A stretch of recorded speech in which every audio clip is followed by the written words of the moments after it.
Oiê, leitores! Eu espero que todas, todos e todas estejam muito bem, seja lá qual for o horário que vocês estejam ouvindo esse áudio. Então, hoje, nessa resenha, eu gostaria de trazer a temática de uma notícia que saiu recentemente sobre os hábitos de leitura, sobretudo no nosso país, né, aqui no Brasil. Recentemente, gente, mais especificamente no dia 19 de novembro, saiu uma pesquisa do Retratos da Leitura. Só fazendo aqui um breve contexto sobre o que é o Retratos da Leitura, o Retratos da Leitura faz um levantamento, ou seja, um panorama da leitura aqui no nosso Brasil, né? E essa pesquisa ela constatou que nós perdemos mais de 7 milhões de leitores esse ano, né? Essa pesquisa ela foi realizada entre os dias 30 de abril de 2024 e 31 de julho de 2024. Ela passou por vários municípios, né, espalhados pelo Brasil, e ela trouxe, né, várias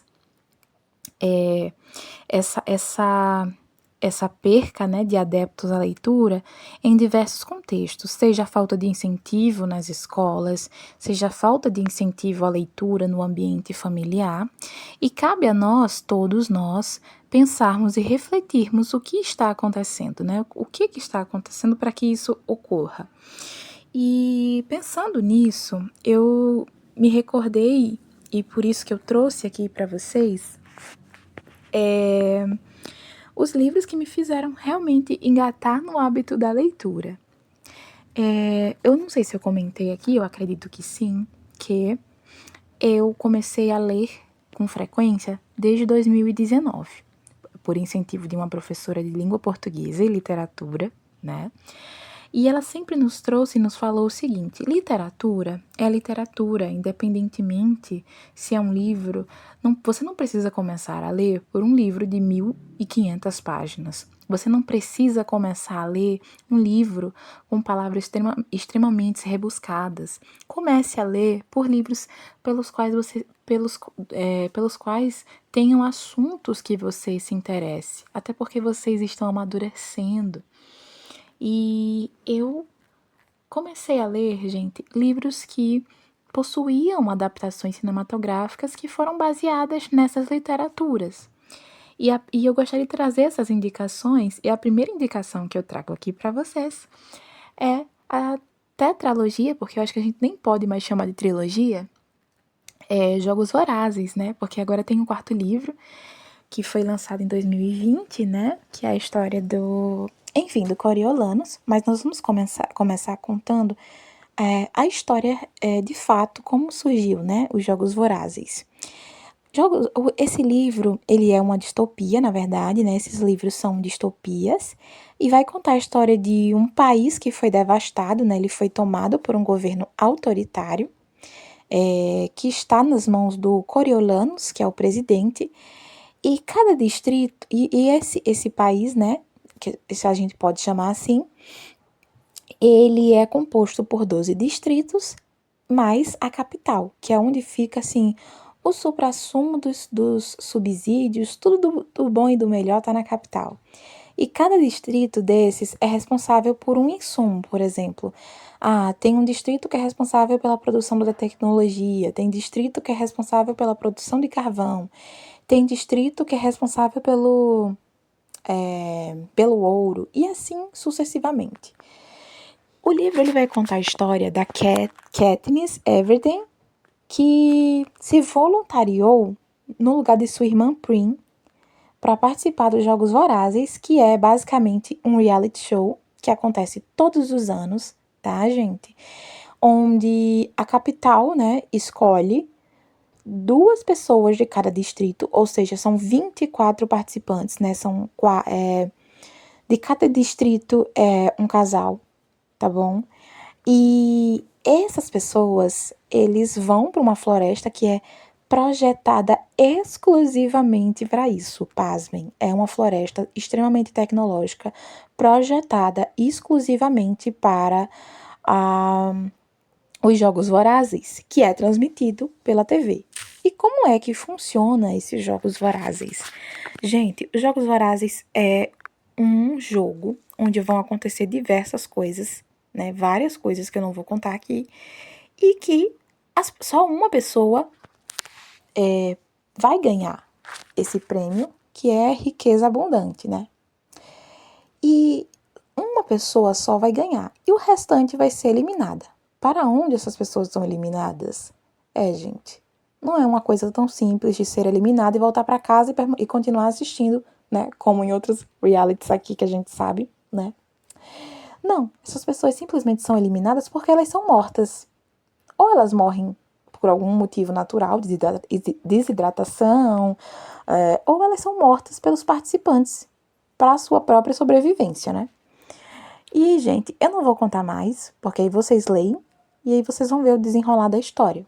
O livro é composto por Jogos Vorazes, que é o livro 1, Em Chamas, e A Esperança, e A Cantiga dos Pássaros e das Serpentes, que é o quarto livro. Sem mais enrolação, bora para a próxima indicação. Gente, a próxima indicação que eu trago aqui para vocês é de uma saga, e eu acredito que muitos de vocês aqui do clube já leu, que é a saga Harry Potter. O que falar dessa saga? Tem uma curiosidade minha que eu só li esses livros nas férias. Porque se eu lesse em um outro momento que eu estivesse fazendo alguma coisa, eu simplesmente não parava de ler. Então eu deixava tudo e ia ler Harry Potter.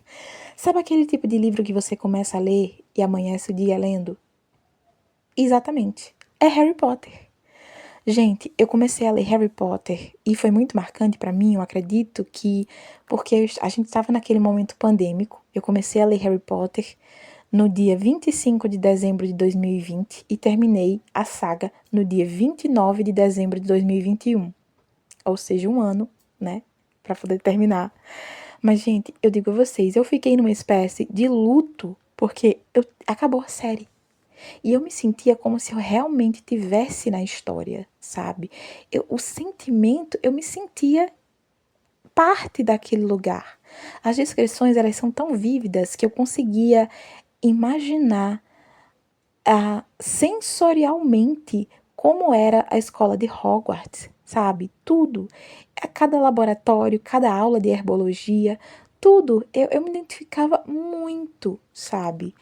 Os jogos de quadribol, pra mim, era uma... Ai, meu Deus do céu. Eu não sei explicar pra vocês. Só vocês lendo pra acompanharem essa saga incrível, né? Que é Harry Potter. A próxima indicação que eu tenho pra dar pra vocês também é uma série de livros. E é a série Anne de Green Gables, que também tem uma adaptação cinematográfica, né? Pena que a Netflix não investiu mais em outras temporadas. No entanto, ela é uma série de livros incríveis, porém eu ainda não terminei, porque eu não tenho tempo suficiente para fazer assim a leitura dela toda de uma vez. Então faltam 2 livros para mim terminar. Mas a história da Anne, ela se resume da seguinte forma.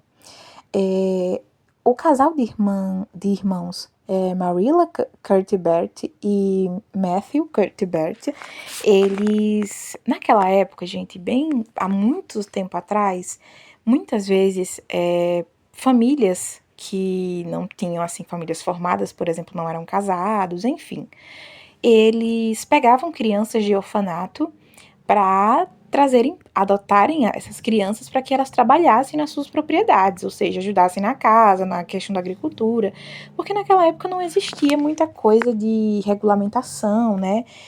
Não se falava em trabalho infantil, né? Não se falava nada disso. Então era muito fácil você ir num orfanato, pegar uma criança e pegar essa criança para trabalhar, né? Criar ela em troca que ela oferecesse esse serviço laboral, tá? E eles foram meio que enganados, né? O Matthew, ele foi na cidade atrás de um menino, né? Ele ia adotar um menino. Só que quando ele chegou na estação de trem, estava uma menina acuada, né? Com medo de não ser adotada, porque ela era a única criança que estava ficando no orfanato, ninguém queria ela. E era uma menininha muito simpática, né? com seus cabelinhos ruivos, né?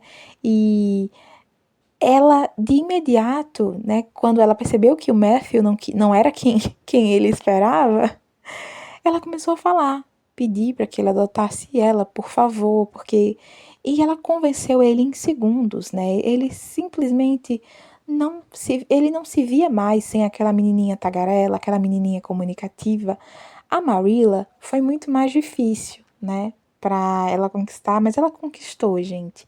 E a Anne, vocês vão acompanhar todas as travessuras que ela apronta quando criança, e a gente vai acompanhar a Anne criança, a Anne na sua mocidade, uma menina muito inteligente intelectualmente, muito inteligente. A Anne como jovem na sua mocidade, a Anne professora, e a Anne que tem já uma família, que tem filhos, e vocês tenho certeza que vão amar essa série. Gente, a minha próxima indicação para vocês é de um livro brasileiro que não pode faltar. Eu não posso trazer indicações aqui sem trazer o nosso amado Brasil, gente. E o livro que eu trago para vocês é aquele tipo de livro que fazem com que a gente se recorde de sensações. E eu tenho certeza que quem é do interior, sabe, não só do Nordeste, mas quem principalmente, né, porque é um livro que ele traz muitas características nordestinas, né? Sabe aquele cheiro de terra molhada quando bate no chão, que nos traz um prenúncio de uma chuva que vem? Aquele vento que levanta a poeira no mês de setembro, sabe? Aquele cheirinho de cuscuz na panela, pronto para ser retirado do fogo, sabe? A pamonha que desmancha na boca. Todas essas sensações a gente vai encontrar lendo o livro Poesia que Transforma, do autor Braulio Bessa. O autor Braulio Bessa, ele mora especificamente, ele é cearense, mais especificamente do município de Alto Santo, no interior. E, para quem não sabe, ele tinha um quadro muito famoso, ele ficou muito famoso com esse quadro que era inclusive ambientada no programa Encontro com Fátima Bernardes, que não é mais Encontro com Fátima, né? E o quadro era Poesia com Rapadura.